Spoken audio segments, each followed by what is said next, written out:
OK, serious question. Is environmentalism bad for your mental health? Tragic reports recently of people taking their lives in fear of the malevolence of the sun monster. So tonight I thought it'd be interesting, instead of arguing about whether climate change is real, we should argue if it's healthy for us to talk about it so much. Joining me is Peter Knapp, spokesman for Extinction Rebellion. Peter, thank you for coming in. Now, I was on Tuesday, even more ill than I am now, and there was an interesting moment in our conversation when I was talking about this person that had taken their own life for fear of moving on. I caught you saying, I've been there. So what I wanted to say was, am I intruding to ask, are they linked at all, your personal sense of despair, if there was some, and climate? Yes, they are linked. Okay. About 2 or 3 years ago, I really became aware of the climate situation. And I read this book by a guy called Jonathan Porritt. It's called Hope in Hell. And it outlined a lot of the basics of what's happening. But it did it in a way which didn't really allow me to process it properly, because as a young male, I didn't develop the mental tools to deal with all of these emotions that were coming my way. Now, I mean, my granddad would have said to me, don't worry about it, chin up, you get on with it. And this kind of thing gets you through life to a certain point. It gets you through life until you reach a limit. And this is what happened to me. So after reading that book, it was really depressing. It was really hard. And because I was on my own, a lot of my family, my friends were seeing me kind of spiralling downwards. And they said to me, well, maybe it's not so bad. Or maybe we'll go for a walk. Or what's your favourite meal? Or let's put on The Simpsons. I don't know, whatever. They were trying to fix me in a way. But really what would have helped is for them to have listened to what I had to say in a way which wasn't about responding in a way to fix this. Nothing was going to fix this by a suggestion from these guys. Do you think there's something about the human condition that is unfixable? For example, and I was reflecting myself on why I wanted to have this conversation with you, and I was thinking maybe a lot of the things I do are about my personal. It's a sort of it's an echo of what's going on inside of yourself. Yeah. So if there is a sort of nagging sense of despair and meaninglessness anyway, do you think that that's easy to put onto the climate, or is it something that's inside of us all? Yeah, it's a good question. I think it depends on the society that we grow up in. I grew up in the 80s, and what skin cream do you use? You look. Yes, yeah. I grew up seeing a lot of the TV shows that were from the 60s, were from the 70s, so it does kind of translate in a way. And there is this mentality of machoism, and men find it really difficult in our society to deal with things like shame and remorse and grief. And I know when Sorry, what do you mean? Why do men find it difficult? Why? Because we're not encouraged to feel shame, remorse and grief? Yeah. I was looking at this. It's quite interesting. It said that 75% of people surveyed think that the future is frightening, and 50% of people said they felt sad, anxious, angry, powerless and helpless and guilty. So is there any... I'm really not trying to be disingenuous. Do you think that there's something about environmentalism that's tapping into something that's already within us, a sense of we don't know what's coming tomorrow, therefore people want to predict what's coming tomorrow, therefore they create a solution to a problem which then will solve their inner torment? This is exactly the cause of doomism, and what makes people feel that they need to know what's going to happen is exactly what you're saying. People have an insecurity in the unknown. And when it's about the future, as we're talking about in a grand scale, it can be very, very difficult for people to sit with. So they'll say, oh, well, the world's screwed. There's no point. Because it resolves that. But what if the world isn't screwed? Just as a... I agree. The idea. Yeah. Obviously, we've been around this house, and it's a boring debate. The world hasn't particularly changed. Yes, we've got models that go up and down, and it's all of this. But what if the world isn't screwed? And that we're OK. Yeah. And that I'm pointlessly putting my energy into anti-woke stuff, and you're pointlessly putting your energy into climate stuff. Well, I would love for that to happen. I mean, if that turned out to be true, I would be... Because we get on. Yeah, of course we do. Do you know what I mean? Yeah, I think when we... Yeah, if we did have a crystal ball, sure, we wouldn't be having this discussion. But it is important to know that we don't. And we have to How do we know that we don't?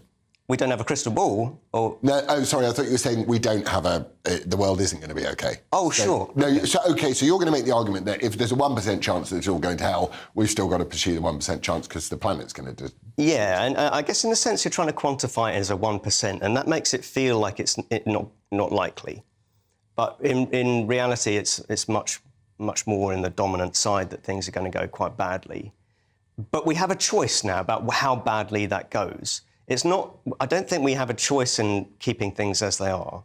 Things have to change, and I think everyone is... What would you change tomorrow morning that you think the public would get on board with? If you could change just one thing tomorrow and you think, you know what, I've got 51% of the public will be on board with this. If you could inspire people to change and embrace what Extinction Rebellion are all about, what would you do first thing tomorrow morning? It would be to create the citizens' assemblies. Yeah, which is a really good idea. Yeah. Tell us about citizens' assemblies. Everybody wants to have their voices heard. And why not allow that to be a bit more official? And that is a way to get the government to hear what the public think. But it's not just getting the public in to say what they think without any information. You have to get in there with some information. So you are given an outline of a problem that the government wants to solve, and you're given all of the information, and then in groups you work out what you want to do with that. So it's a kind of a democracy within a democracy. And direct democracy. Yeah, it's a lot more inclusive of people, I think, rather than just allowing politicians solely to make these decisions. And I think that is something everyone will get on board with, and it's really beggars belief why that isn't happening now. Well, I mean, it's pretty obvious why it doesn't happen now, because the reason why Extinction Rebellion even have any room is because politicians are so duplicitous and capricious about this whole thing anyway. But so your suggestion tomorrow morning would be groups of people to come together to try and look at the facts as much as they can and to try and talk about the world that they would like their children to live in moving forward. Yeah. So you're essentially what I said in my monologue, which is we've got to start from this position where we both agree, both sides of the argument, my cynical, sceptical side and your committed, possibly more devout side, that we both want the best thing for the planet. And therefore, bringing people together is the answer for that, which I don't think people would disagree with you. Yeah, I agree. I think... But sorry to add a fly to this ointment. Right. People are hanging off bridges. Yeah. Disrupting everybody's way of life. And I would say that that's not bringing the public along with you. I'd say that's imposing difficulty to an already hard life for people, and you will lose public support that way. Do you have any response to that? Yeah, I do. I think we don't... It's... To get the kinds of changes that we need are going to be hard. Really, really hard. Why? Why does everything have to be hard? Life is already hard. I know, and this is the problem, right? Because people are really suffering and people are having a really tough lives at the moment. We don't want to be told, hey, let's do something even more difficult. But, you know, when JFK said, we don't go to the moon because it's easy, we go to the moon because it's hard. And this is a courage, and it's a bravery, and it's an ambition. And this is the kind of mentality that we don't really have. Instead, it's much more like, oh, the world's too difficult, I can't deal with any more change. But we're at a critical point where change is going to happen, and we have to make the decision about which direction that goes. When we talk about young people... sorry to interrupt you again.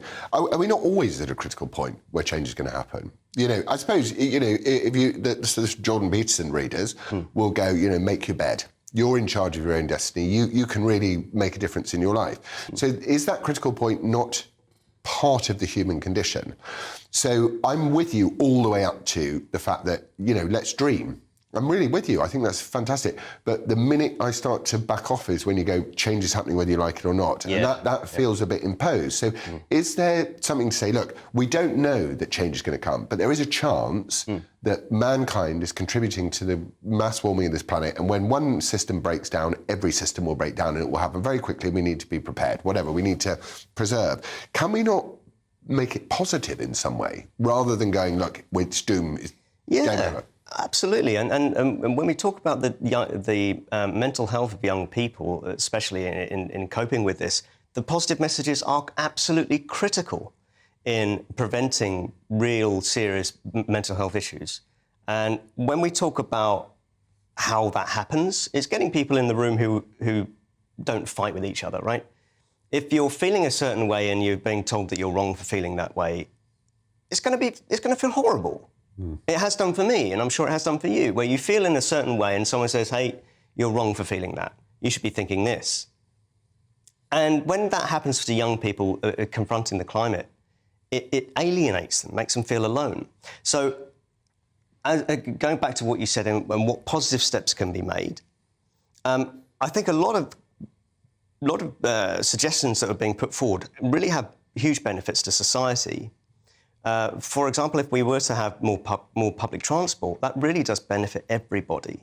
It does benefit everybody, but again, we come back to the solution. Yeah. Now, I would say what we've just done is have a conversation about whether we agree with the issue that needs to be raised. And I think it's really good, and I've really enjoyed it, and I'm really grateful for you for being candid and open and human with me, because I think that's actually the ultimate way out of it.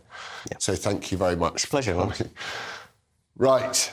If you are struggling with your mental health, you can always call the Samaritans on 116 123 24 20. Oh no, 116 123 24 hours a day, 365 days a year.